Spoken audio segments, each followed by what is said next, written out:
모두가 입이 벌어지게끔 잘 예배를 준비하고 싶다라는 그런 고민이 있습니다. 그러다 보면 리허설도 해야 될 것 같고, 그전엔 연습도 해야 될 것 같고. 근데 여러분, 물론 우리가 하나님께 예배를 드리기 위해서는 준비라는 건 필요해요. 그런데 잘하고 싶은 마음이 커지면 커질수록 마음 한켠엔 부담이 생깁니다. 우리 아동부 선생님들도 부담이 생길 수도 있고요. 또 고학년들은 저학년 볼 때 못마땅할 수도 있어요. 나 때는 안 그랬는데 요즘 애들은 똑바로 서 있는 것도 못해. 근데 여러분, 우리가 하나님께 찬양하고 예배하고 준비하는 것, 이건 아름다운 건데, 그 잘하고 싶다는 마음이 점점 커지다 보면요, 불편해지기 시작합니다. 나무라기 시작하고, 손가락질하기 시작하고, 평가하기 시작하고. 그러면 그것을 듣는 사람은, 아니 내가 하고 싶어서 하는 것도 아니고 교회에서 목사님이 시켜서 하는 건데 왜 제가 이런 대접을, 이런 얘기를 들어야 합니까? 라며 못마땅하고 반발한 마음도 생기겠죠. 그러면 예배 드린다라는 이름 하에 준비하는 사람들은, 어떤 사람들? 잘하고 싶은 사람들은요, 점점 관계가 멀어지고 어색해질 겁니다. 그런데 우리는 그걸 보지 못해요. 보지 못하는 걸 우린 눈이 멀었다라고 말합니다. 우리 부모님들, 우리 자녀들 잘 키우고 싶으시죠? 우리 아이를 잘 양육하고 싶은 마음이 모든 부모님들에게 있어요.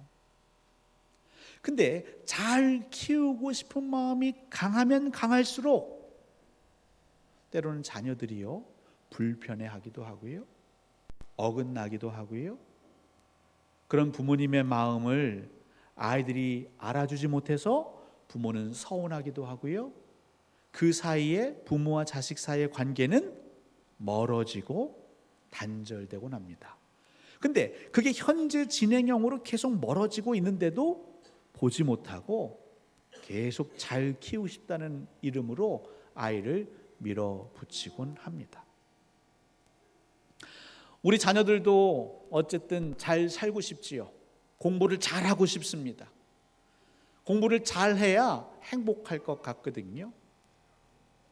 근데 문제는요, 공부를 잘하려고 하면 할수록 당연히 학원에 시간을 보내야 하고 책과 씨름해야 되는데 남들이 나보다 잘하면 안 되잖아요.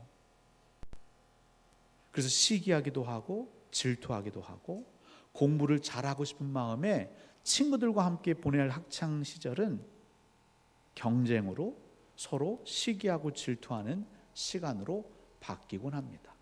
그런데 그걸 보지 못하고 우리는 그냥 살아가요. 어른들 돈 많이 벌고 싶지요? 잘 사는 게 뭡니까? 승진하고 재산 증식하는 것 아니겠어요? 우리는 그게 잘 사는 거라고 생각해요. 잘 살고 싶어요. 열심히 살아요.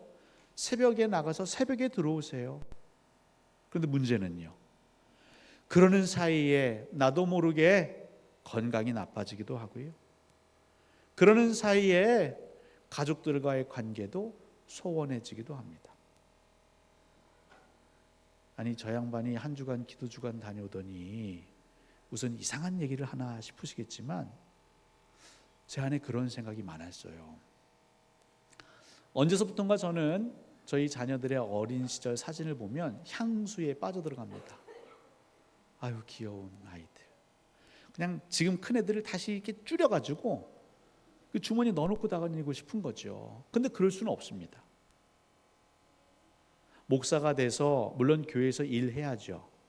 근데 제 마음 한켠에는 저는 아빠고 가장이니까 우리 가족들 고생시키지 않으려면 어쨌든 교회에서 사역을 잘 해야 된다. 여러분 그래야 잘리지 않잖아요. 여러분 그런 마음으로 저는 좋은 아빠, 좋은 남편이 되고 싶어서 열심히 살았어요. 그런데 시간 지나고 나니까 놓친 게 많아요. 어린 아이들과 함께 아빠가 해줘야 되는 시간이 있는데 저는 그 시간을 보내지 못했습니다. 저희 애들이 엄마는 좋아하는데 저를 별로 안 좋아해요. 왜 그럴까 싶었는데 제 성격이 모난 것도 있지만 어렸을 때 함께 보내줘야 하는 그 시간, 근데 그 시간을 갖지 못하다 보니까 당연히 애정의 관계가 더 약한 거죠. 저는 그걸 보지 못했어요. 내가 이렇게 살다 보면 나중에 시간이 지났을 때 우리 아들, 딸과 소원해질 수 있다는 걸 보지 못한 거예요. 여러분은 어떠세요? 세상은 자꾸 잘 살려고 그래요.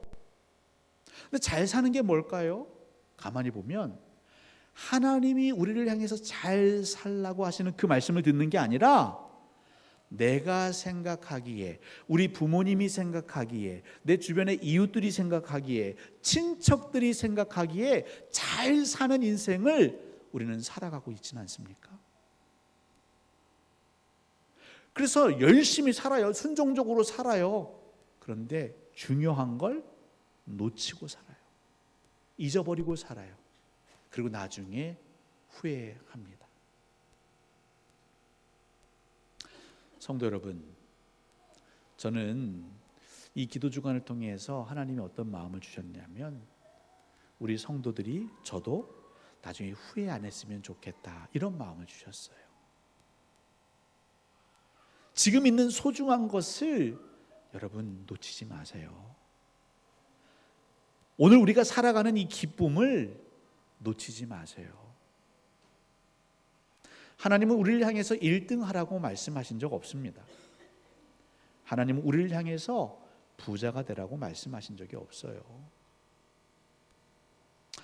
자, 오늘 우리가 읽은 성경 본문은 예수님의 제자들 가운데 2명의 제자가 등장합니다. 그 2명의 제자 이름 혹시 아십니까? 오늘 본문에 나오는 제자 이름 다 까먹으셨어요? 야고보와 요한입니다. 누구라고요? 이 야고보와 요한이 예수님에게 부탁하잖아요. 뭘 부탁합니까? 물론 오늘 우리가 읽은 본문에서는 그의 어머니가 얘기하는 것 같지만 마가복음이라는 책에서는 엄마가 안 나와요. 야고보와 요한이 부탁합니다. 중요한 건 야고보와 요한이 이런 뜻이 있었던 거예요. 어떤 뜻이 있었느냐? 예수님께서 주의 나라에 거하실 때, 주의 영광 중에 거하실 때, 이 얘기는 예수님이 왕좌에 앉으실 때 그 오른편과 왼편 가장 가까운 최측근 그 자리에 우리를 좀 앉혀주세요, 이 요구를 하죠. 여러분들은 이 요구를 어떻게 받아들이십니까? 저는 예전에는요, 엉터리 같은 제자들, 예수님의 그 뜻은 모른 채 자기들의 사리사욕만 채우려고 하는 제자들, 저는 그렇게 읽혀졌거든요. 그런데 제가 철이 들어서 그런 건지 이번에는 그렇게 읽혀지지가 않았어요. 여러분, 제자들이 처음부터 예수님의 제자 아니었습니다. 그들은 열심히 생업을 했어요. 그런데 예수님께서 다니시면서 그들을 다 불러 모으셨죠. 그러면서 말씀하셨습니다. 회개하라, 천국이 가까웠느니라. 그래서 하나님의 나라를 위해 우리 사람 낚는 어부가 되자. 그리고 제자들도 거기에 아멘으로 순종한 겁니다. 그래서 좀 더 다른 인생을 살기 시작했잖아요. 물고기 잡아서 돈 버는 인생이 아니라 예수님을 따라다니며 말씀을 배우고 배운 말씀을 가르치는 삶을 살았잖아요. 자, 그런데 이 야고보와 요한이 왜 이런 엉뚱한 요구를 하게 됐을까요? 여러분, 그러려면 야고보와 요한이 어떤 사람인지를 알아야 될 겁니다. 여러분, 예수님께서 제자들을 12명의 제자들을 부르실 때 한 번에 12명을 부르신 게 아니잖아요. 순서가 있어요. 야고보와 요한은 몇 번째 순서로 부름받은지 아십니까? 첫 번째로 부름받은 자들은, 제가 자들이라고 그랬어요, 안드레입니다. 이 둘은 형제예요. 처음으로 제자로 부름받은 자들은 베드로와 안드레, 이들은 어부였습니다. 근데 예수님께서 이들을 부르시고 좀 더 가시다 보니까 누가 있어요? 세베대의 아들들 야고보와 요한이 그 아버지하고 물고기를 잡고 있었단 말입니다. 그래서 다시 그들에게 똑같이 얘기하신 거예요. 그래서 이 야고보와 요한은 예수님의 제자가 돼요. 몇 번째로 된 겁니까? 두 번째로 된 거예요. 여러분, 12명의 제자 중에 이 야고보와 요한은 빨리 부름받은 편이었어요. 제자 중에 서열을 매기자면 두 번째 그룹에 해당됩니다. 이 야고보와 요한, 그런데 예수님을 따라서 사역하는데 예수님께서 12명의 제자를 부르신 이후에도 특별히 야고보와 요한을 따로 데려가신 때가 여러 번 있었습니다. 그 중에 여러분이 알고 있는 얘기가 있는데, 야이로라고 들어보셨죠? 야이로. 이 야이로 회당장의 딸이 죽어갑니다. 그래서 이 야이로가 예수님한테 와서 좀 우리 딸 좀 살려주세요 라고 했거든요. 물론 가는 길에 12년 동안 아팠던 여인 고쳐주시고, 근데 그 사이에 이 야이로의 딸은요 숨을 거둬요. 예수님께서 그 야이로의 집에 이제 막 가실 때 제자들을 다 데려가셨을까요? 아니에요. 베드로와 야고보, 요한 3명만 데려가요. 나머지는 따라오지 마라. 그리고 그 집에 가서도 그 딸이 죽어 있을 거 아니에요? 그 아이를 누워놓은 그 방에 들어갈 때 예수님께서 그 아이의 부모, 예수님과 함께한 자들, 그 3명의 제자들 데리고 들어가셨어요. 여러분, 특별 대우죠. 그들은 예수님이 죽은 자를 살리신 걸 목도했습니다. 여기만 나오느냐? 아니요. 예수님께서 기도하실 때 이 3명의 제자를 따로 데려가십니다. 겟세마네 기도 말고요. 우리가 흔히 말하는 변화산 사건이에요. 그때도 베드로, 야고보, 요한만 데리고 예수님이 가십니다. 그리고 실제로 예수님께서 변화하신 모습도 보고요, 선지자들과 함께 대화하시는 것도 봐요. 여러분, 이러한 경험들이 쌓이고 쌓이면 특별히 야고보와 요한은 어떤 생각을 할까요? 만약 여러분들이 예수님의 제자들인데 지금 이렇게 많은 제자들 가운데 예수님이 콕콕 집어서 딱 그 3사람만 데리고 다니세요. 그러면 사람인지라 어떤 생각이 들까요? 야, 우리가 좀 특별한가 보다, 이런 생각 들 수 있겠죠. 특별함을 넘어 예수님하고 특별히 보내는 시간들이 있다 보니까 남들은 모르는 그 현장에 있었잖아요. 다른 사람보다는 좀 더 예수님하고 함께 있었잖아요. 어떤 생각을 갖겠냐고요? 내가 너희들보다는 예수님을 더 잘 알아.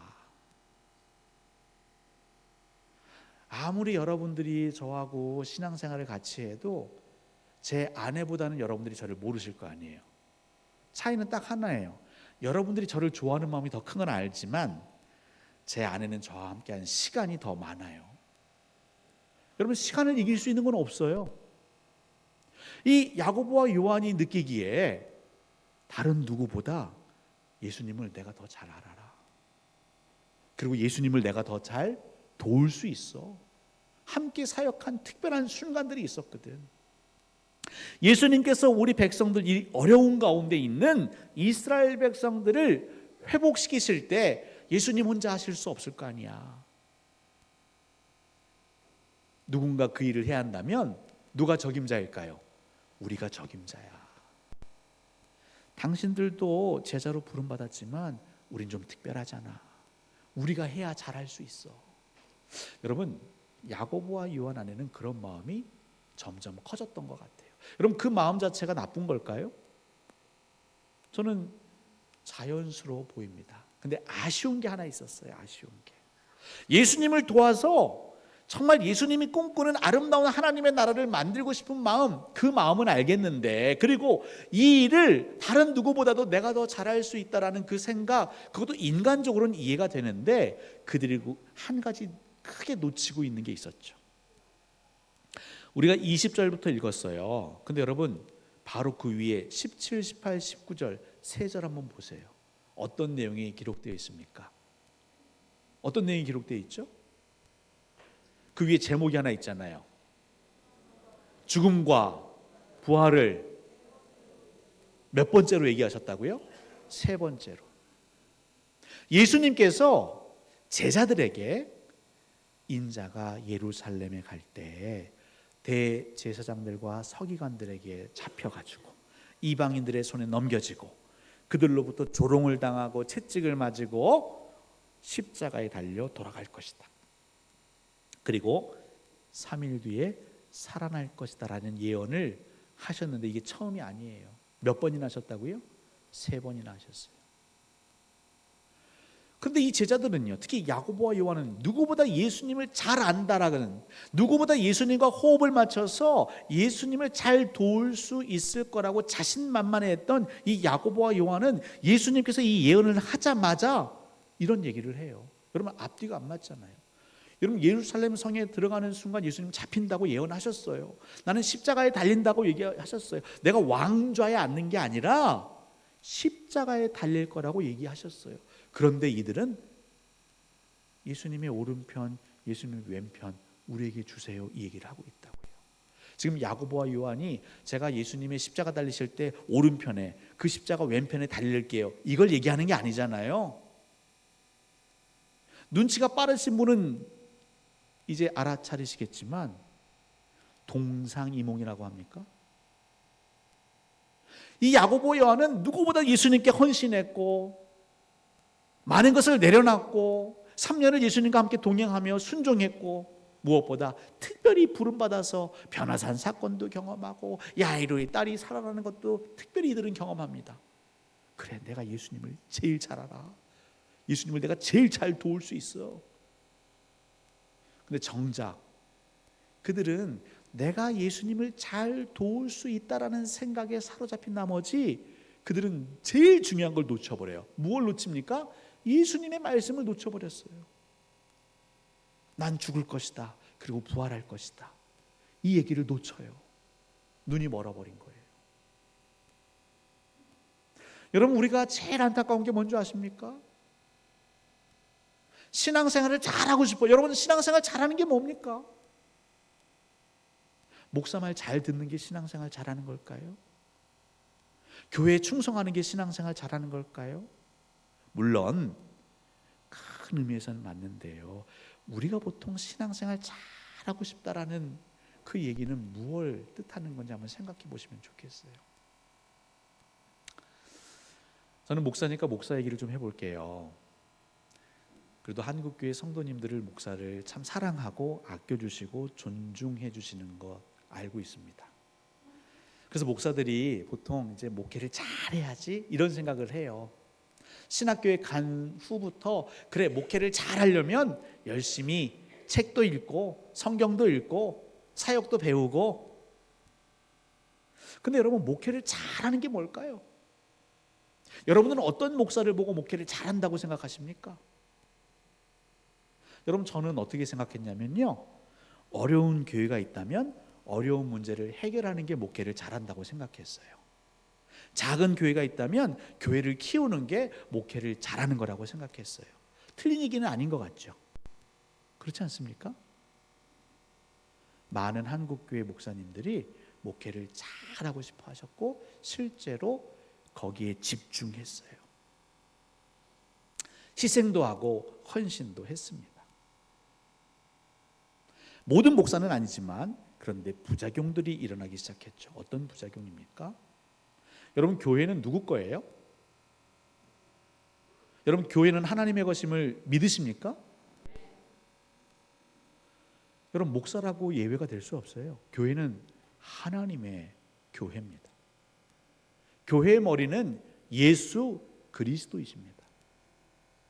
근데 목회를 잘하고 교회에 충성했던 목사들이요, 어떤 오류를 범합니까? 내가 아니면 교회를 돌볼 수 없어. 내가 교회를 제일 잘 알고 이 교회를 누구보다 사랑하는 건 나야 라도 말하더니만 교회를 점점 하나님의 교회가 아닌, 주님의 교회가 아닌 누구의 교회로, 자신의 교회로, 자신의 뜻대로. 여러분, 이런 엉터리 같은 일이 왜 벌어집니까? 눈이 멀어서 그래요. 눈이 멀어서. 어떤 목사들은 얘기합니다. 목회를 잘하려면, 하나님께 영광을 올려드리려면 뭐가 돼야 돼요? 담임 목사가 돼야 돼. 그리고 위임 목사가 돼야 돼. 여러분, 담임 목사가 되지 않고 위임 목사가 되지 않으면 하나님의 나라를 이룰 수 없습니까? 교회를 잘 섬길 수 없습니까? 여러분들은 목사가 될 생각은 없죠. 근데 이런 분들이 있어요. 내가 그렇게 교회에서 충성했는데 우리 교회는 나를 알아봐 주지 않아. 나를 인정해 주지 않아. 나를 장로로 만들어 주지 않았어. 그래서 서운해하는 분들이 있어요. 여러분, 우린 지금 다 눈이 멀어가고 있는 거 아닙니까? 하나님은 어떻게 말씀하시냐면, 오늘 그 뒤에 보시면 뭐라고 말씀하세요? 26절, 27절인데요. 26절 한번 읽어볼게요. 시작.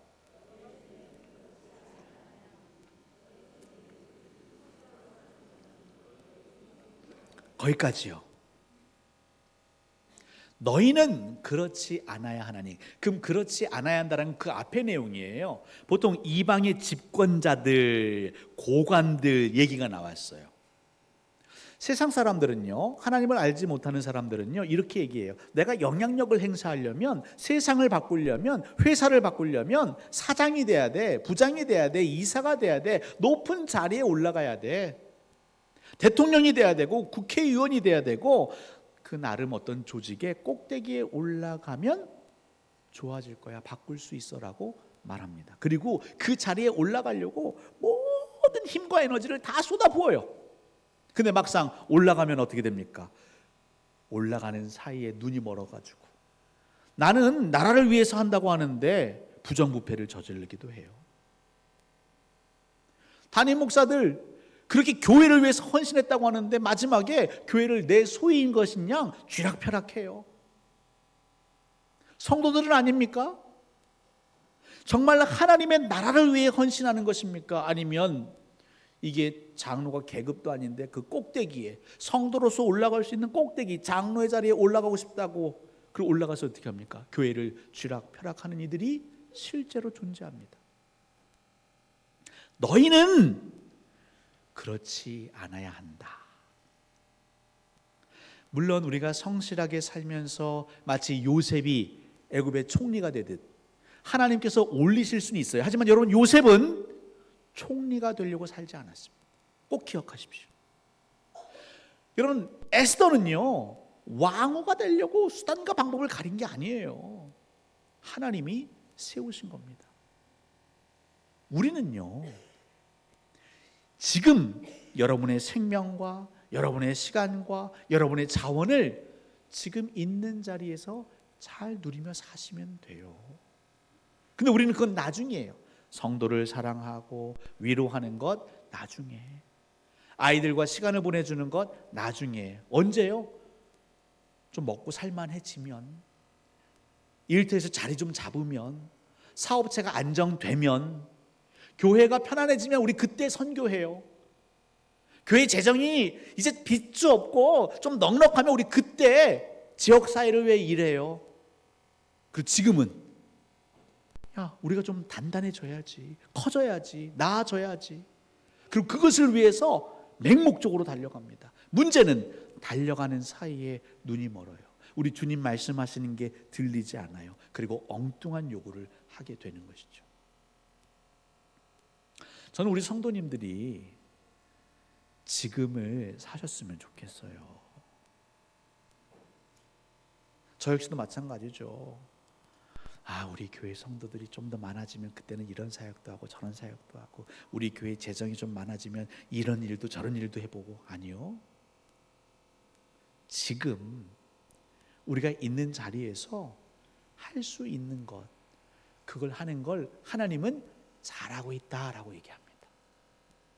여러분이 지금 있는 모습, 이 자리에서 그냥 주님 뜻대로 살아가는 것, 이걸 하나님은 잘하고 있어 라고 얘기하시는 거예요. 근데 자꾸 우리는 남들이 알아주기를 바라는, 좋게 높게 평가해 주기를 바라는 그런 인생의 시간을 허비하고 있는 건 아닙니까?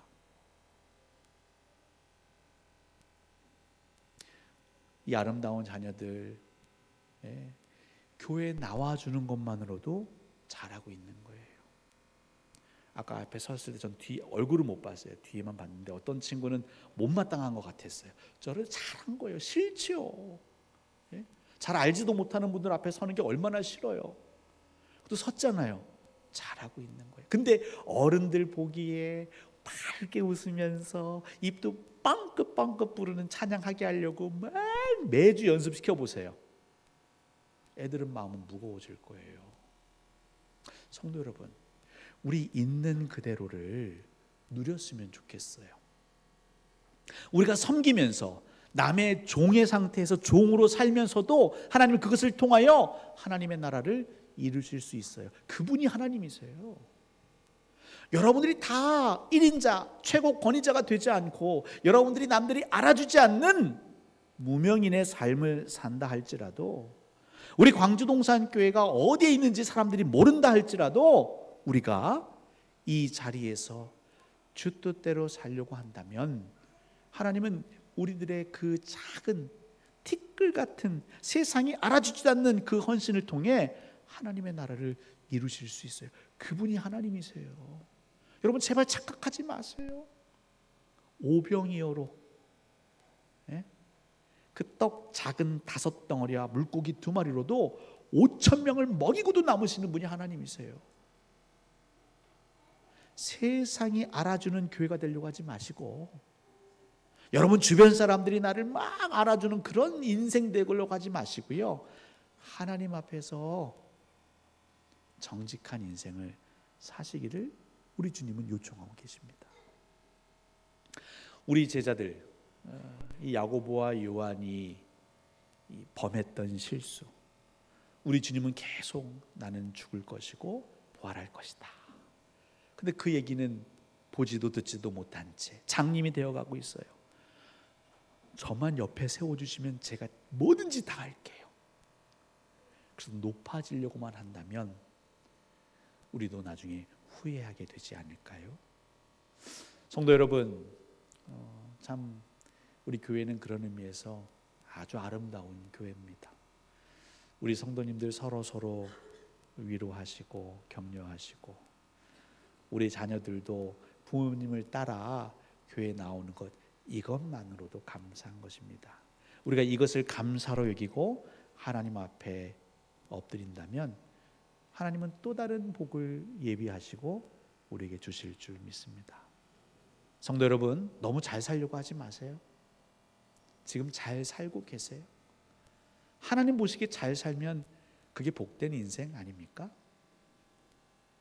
그래서 꼭 우리 주변에서 우리 주님 우리에게 말씀하시는 것들 놓치지 않고 그렇게 복을 누리며 살아가시길 주님의 이름으로 소원하고 축원합니다. 우리 함께 자리에서 일어나셔서 찬양합시다.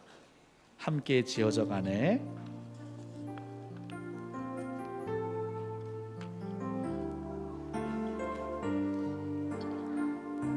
우리는 하나님의 자녀,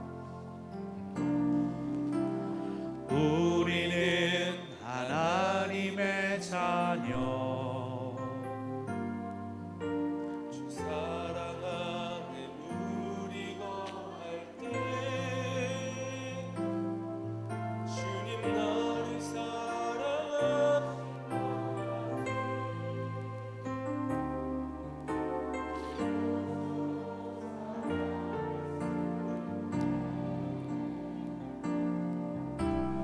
우리는 주의 몸된 교회, 모든 지체가 하나 될 때 예수님의 마음을 닮아가며 고통과 즐거움 함께 나누네.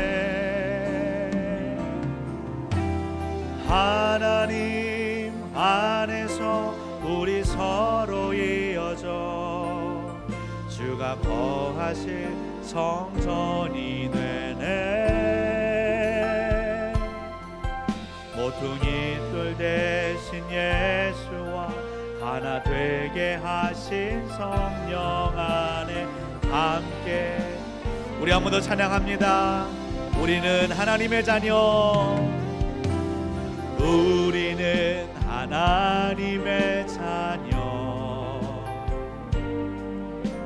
주 사랑 안에 우리 거할 때 주님 나를 사랑하신 것 같이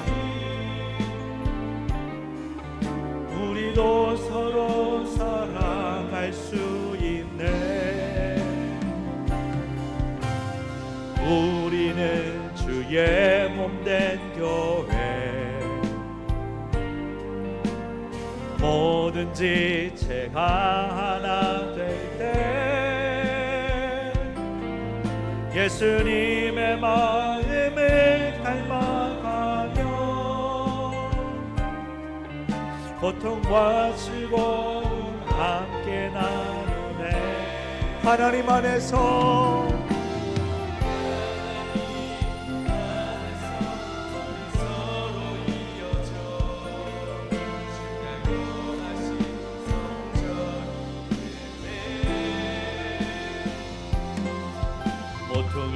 돌 대신 예수와 하나 되게 하신 성령 안에 우리는 하나님 안에서 서로 이어지는 존재입니다. 우리 한 번 더 찬양합니다. 하나님 안에서 우리 서로 이어져 주가 거하실 성전이 되네. 돌 대신 예수와 하나 되게 하신 성령 안에 함께 지어져. 우리 시간 함께 기도하기를 원합니다. 어쩌면 우리가 보기에는 내 남편, 내 아내, 우리 자녀, 우리 부모가 부족해 보일지 모르겠지만 그는 최선을 다하고 있는 걸지 모릅니다. 그리고 하나님 보시기에는 그래 잘하고 있어, 우리 그렇게 하면 돼 라고 말씀하고 계신지도 모르겠습니다. 그런데 우리 스스로 마음이 조급해서 안달나서 그렇게 나를 힘들게 하고 내 곁에 있는 이들을 힘들게 하는 게 아닐까요? 하나님, 제가 잘하고 있다면 말씀하여 주옵소서. 우리 자녀들이 잘하고 있다면 깨닫게 해 주옵소서. 우리 교회가 다른 교회와 비교해 봤을 때는 부족해 보일지 모르겠지만 하나님 보시기에 잘하고 있다면 우리 모두가 알게 하옵소서. 그래서 이 순간 하나님의 행하심을, 하나님의 음성을 놓치지 않고 나중에 시간이 가도 후회하지 않는 복된 인생을 살게 하옵소서. 우리 시간이 이 간구 마음에 담고 또 하나님께 아뢰겠습니다. 우리 함께 소리내어 기도합시다. 하나님 아버지, 감사합니다. 우리 성도들 오늘도 주 앞에 나와옵니다. 마음이 아프고 몸이 아프고 힘든 자리에 있었어도 그래도 하나님을 기억하고 주 앞에 나아오고자 애써 주 앞에 나왔습니다. 시간을 지켜 나왔습니다. 하나님 살아계시지 않습니까? 하나님 말씀하여 주옵소서. 우리 성도 한 분 한 분을 늘 아시고 돌보시는 하나님 말씀하여 주옵소서. 지금 우리가 잘하고 있는지, 우리가 잘하고 있다면 주의 음성을 듣길 원합니다. 하나님의 음성을 듣길 원합니다. 그리고 우리 서로가 서로에게 선포해 주기를 원합니다. 하나님이 잘하고 있대, 하나님 보시기에 잘하고 있다며 서로를 격려하게 하옵소서. 하나님, 우리 야고보와 요한도 잘하고 싶었겠지요. 하지만 그들 스스로 인간적인 마음에 남들과 비교하며 그들의 착각 속에, 그들의 사고 속에 갇혀 하나님 너무너무 잘하고 싶은 마음에 주님의 음성을 듣지 못하고 보지 못하는 어리석음을 범합니다. 우리 성도들도 이 한 주간을 살아갈 때에, 우리 남은 인생을 살아갈 때에 하나님 모른 채 살아가지 않게 하여 주옵소서. 우리 자녀들도 이 땅에서 잘 사는 것도 중요하지만 하나님을 모르고 산다면, 우리 주님을 모르고 산다면 그것은 잘 살고 있는 것이 아닌데 주님 깨달아 알게 하여 주시옵소서.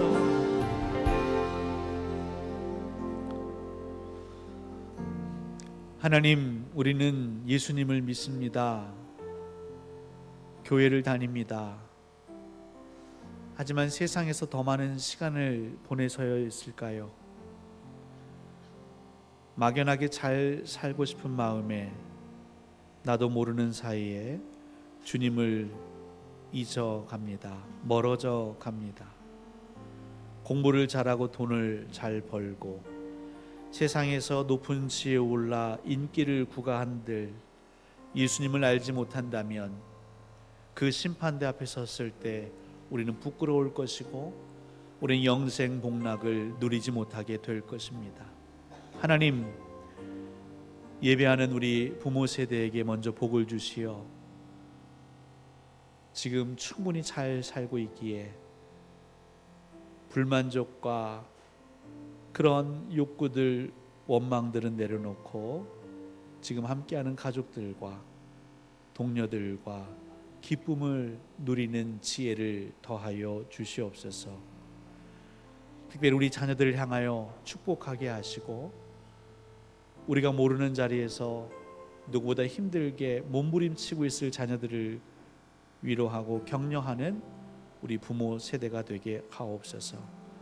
우리 자녀 세대들에게는 이 거칠고 경쟁이 가득한 세상 속에서 살아남는 것 자체가 걱정이겠지만 그러기에 믿음을 주옵소서.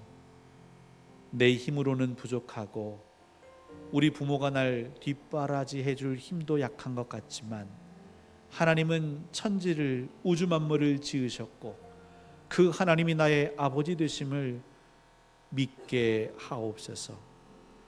우리 자녀들 하나님 백으로 살기를 원합니다. 주의 음성을 들을 수 있는 눈과 귀를 열어 주시옵소서. 우리 광주 동산교회 누구를 위한 열심일까요? 하나님 보시기에 아름다운 열심을 살게 하시고 나름 잘 신앙생활 한다면서 부름받은 자들과 갈등하고 반목하고 시기하고 미워하는 것이 아니라 하나님 부르신 형제 자매들과 화해하고 화목하는 것이 하나님 보시기에 신앙생활 잘 하는 것임을 깨달아 알게 하옵소서. 오늘도 주 앞에 나와 예배드리며 귀한 예물 헌금 드립니다. 11조를 드립니다. 주정헌금, 선교헌금, 감사헌금, 생일감사하여 건축헌금 1,000번째 올려드립니다. 하나님, 이 예물을 드리는 손길 위에 하나님 은혜와 은총을 내리시사 지금 있는 자리에서 불평이 떠나가고 감사가 넘치며 슬픔과 괴로움은 물러가고 기쁨과 희락이 자리하게 하옵소서. 그리고 우리 성도들이 세상을 향해 나아가는 발걸음마다 새 힘 주셔서 쓰러지지 않게 하시고 넘어져도 다시 일어서게 하옵소서. 이제는 우리 주 예수 그리스도의 은혜와 하나님의 크신 사랑과 성령님의 교통하심이